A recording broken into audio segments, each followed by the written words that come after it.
I'm so pleased to be considered for tonight's conversation because it's so clear to all of us that we're at a turning point for humanity. As Dr. King put it decades ago, the choice before us is a choice between chaos and community, between a culture of domination or a culture of collective thriving, between a culture of violence or a culture of peace. So at this time, if we could listen now to the voice of Dr. King speaking at New York's Riverside Church in 1967 and giving us the touchstone for tonight's conversation.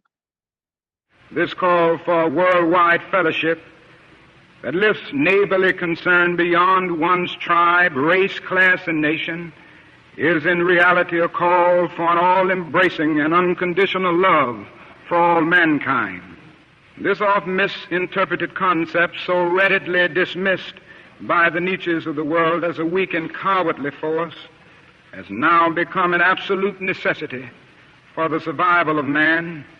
When I speak of love, I'm not speaking of some sentimental and weak response. I'm not speaking of that force which is just emotional bosh. I'm speaking of that force which all of the great religions have seen as the supreme unifying principle of life.